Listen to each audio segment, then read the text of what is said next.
Labrīt. Good morning, Excellencies, ladies and gentlemen, dear friends.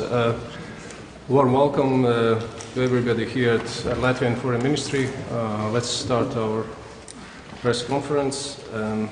As you saw a few moments ago, we witnessed an event of major importance for the community for the Council of Europe, for international community, and we are pleased to have three distinguished speakers this morning.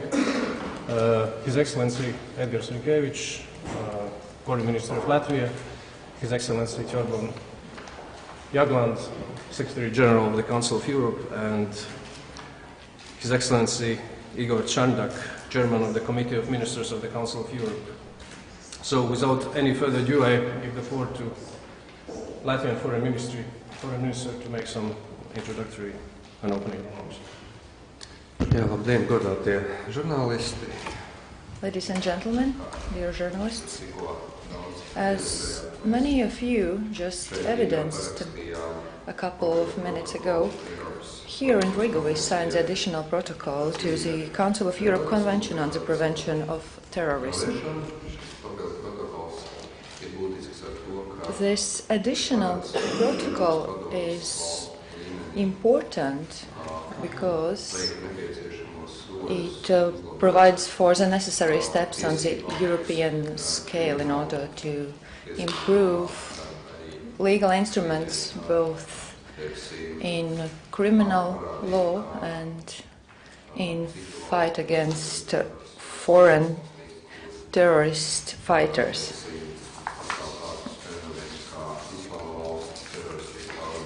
It applies to fight against the ISIL, both in the territory in Iraq, Syria, or somewhere else. The additional protocol intends to prevent people of joining organizations and groups due to two reasons. First of all, because since the reinstation of independence, Riga has not been the venue of signing important international protocols and documents. From now on, this protocol will be called Riga Protocol. But it's also important because this protocol is actually the first regional legal instrument to implement the provisions of the UN Security Council Resolution number 2178 on foreign terrorist fighters. This resolution was adopted in 2014. Today, we opened the protocol for signing. We are happy that already 17 countries has become signatories to the protocol, and we are looking forward to more signatories and ratifications to come.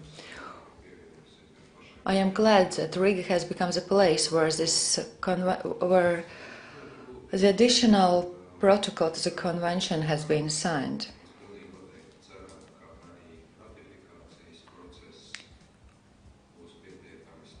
We hope that also the process of ratification will be swift enough in all the member states. As already said by the Secretary General, Mr. Jagland, this protocol is unique because its drafting has been very fast, and it affirms the political will of the member states to fight against the terrorism. Let me thank the Secretary General of the Council of Europe, Mr. Jagland, and the Chairman of the Committee of Ministers, Igor Čardak, for the excellent cooperation and support which has enabled this event to happen in such a short time, and which has also enabled Riga to become the venue of signing the protocol. This is also Latvia's legacy after its presidency in the Council of the European Union. Latvia has been working hard to make European Union one of the signatories to the additional protocol. I would like to thank you for all the cooperation and support.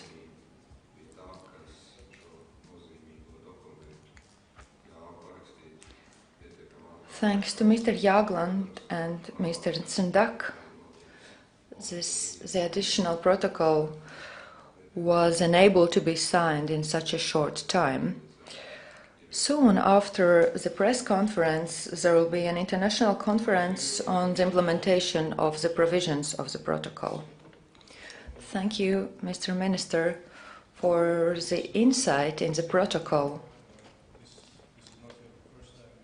Once again, welcome. But this certainly should be a special one, and I'm turning to you for your comments. Yes, indeed, it is a special one, and I would like to thank the government of Latvia to host this ceremony of signature of this important protocol, and I would like to thank the chairmanship of Bosnia and Herzegovina to bring us here also to keep the pace in the work of working out of this protocol. Now, I would like only to say a few things. One is that after 9/11, Europe understood that terrorism had to be combated on the basis of human rights and the rule of law. Afterwards, we have understood how important it was to do that.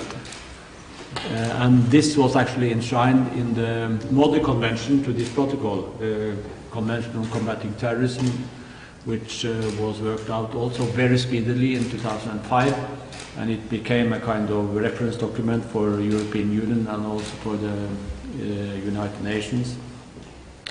And when we saw this new phenomenon coming up with the foreign fighters, we had a legal challenge, namely, how do we take on people that are planning to do something but have not done it yet?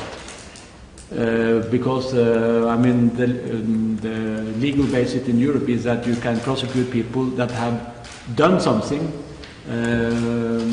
but have not planned it. And this protocol has, so to say, solved this problem. How do we take on people that are planning or taking part in planning for terrorist acts or traveling abroad to do that?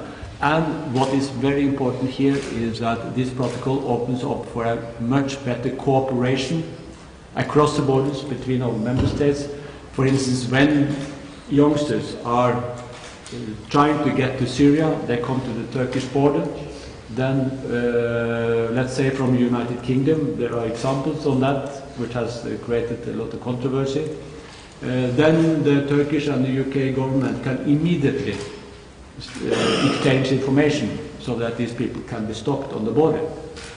So it opens up a very practical measure in order to prevent people to take part in terrorist activities, for instance, abroad, and we will have the possibility also to have this very practical cooperation when they possibly return to our continent. So in that respect, it's very important, and we do it under the rule of law and human rights. So this is the importance of the protocol. Thank you. Thank you, Secretary General. The protocol was signed now during the chairmanship of Bosnia and Herzegovina in the Committee of Ministers of the Council of Europe, and I'm turning now to His Excellency Mr. Igor Tsendak, Chairman of the Committee of Ministers of the Council of Europe.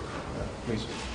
Thank you. First of all, good day and hello to everybody from the journalist side, and let me at the very beginning thank our hosts for the great organization and great hospitality, my dear colleague Rinkovic and his team. It's good to be in Riga again. Unfortunately, not enough time to have some fun, only work, but what can we do?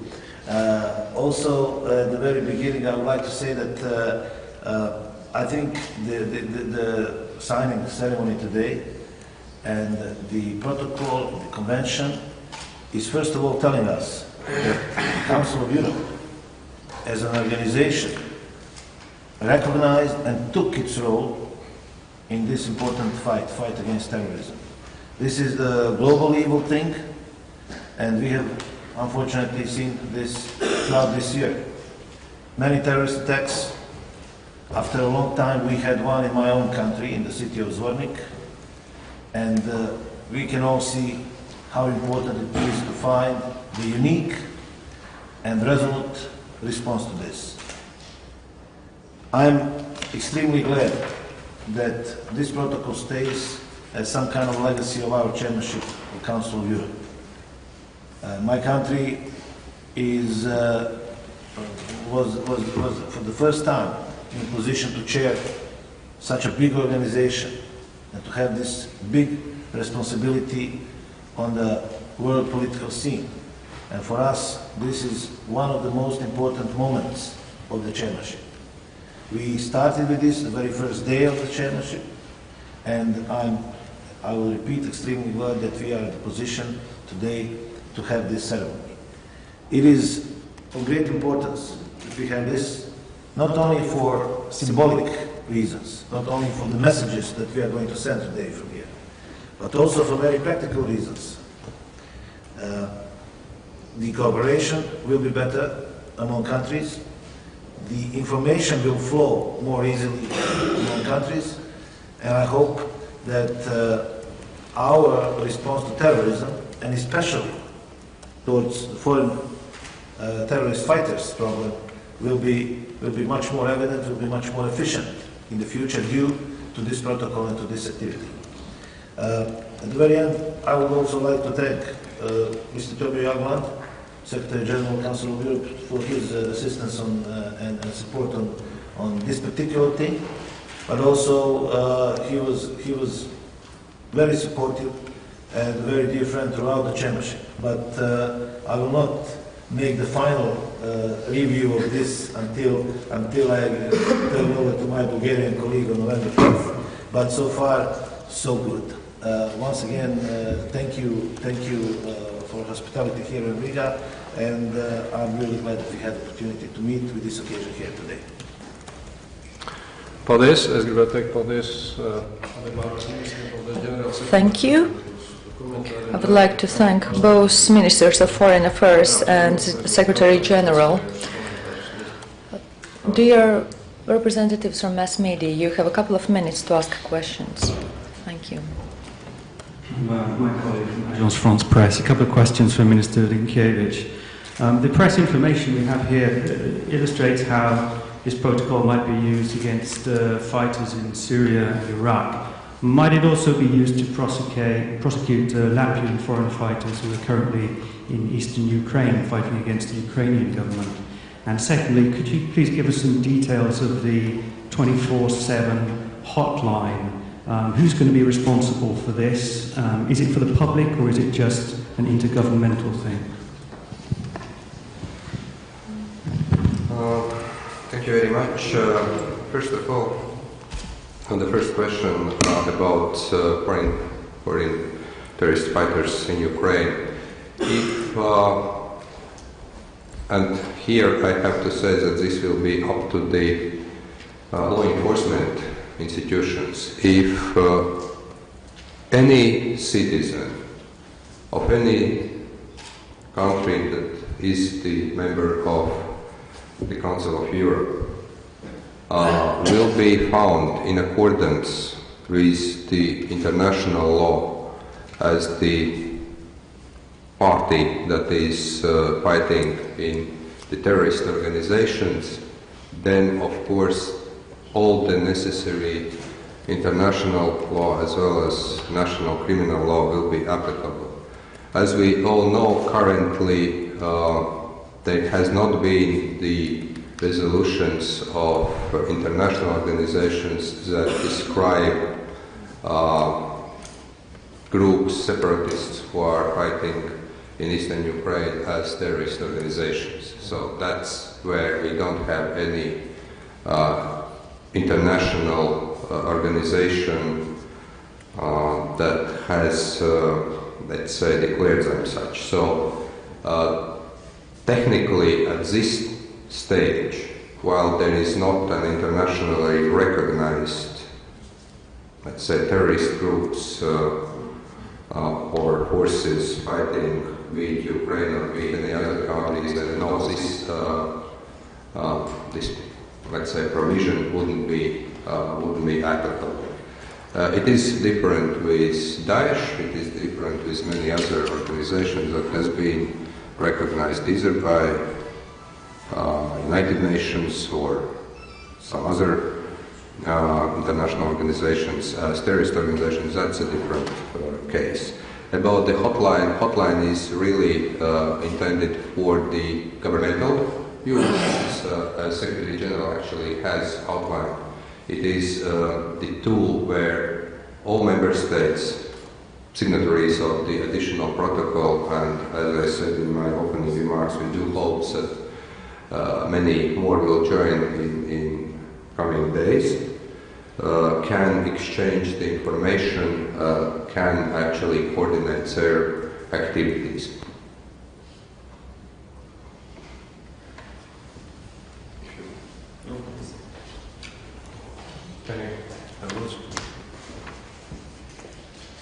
Rick Mertens, Public Radio in Luxembourg. I've got two questions for Mr. Jagland. First of all, why did not all the member states of the Council of Europe sign this protocol? And then is there a deadline until when the measures that are in this protocol need to be implemented into national law? There is no deadline for ratification, because this is the signing of the instrument, then all the parliaments have to ratify those. So there is of course no deadline for that, but I hope it can go on very speedily.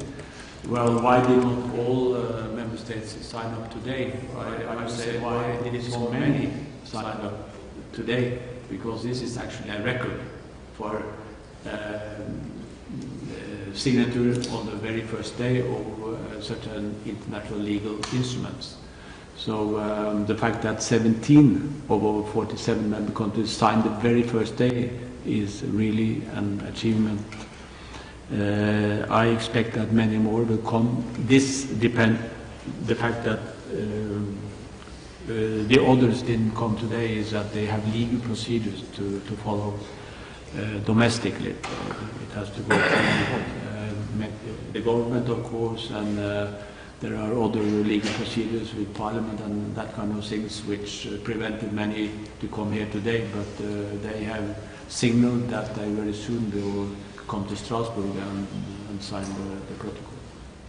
So it has, it is the time used to work out the protocol, and also I would say the number of signatures the very first day is, I think it's a world record. Look at the time. Any other questions? The speakers? If not, then thank you. And press conference is left.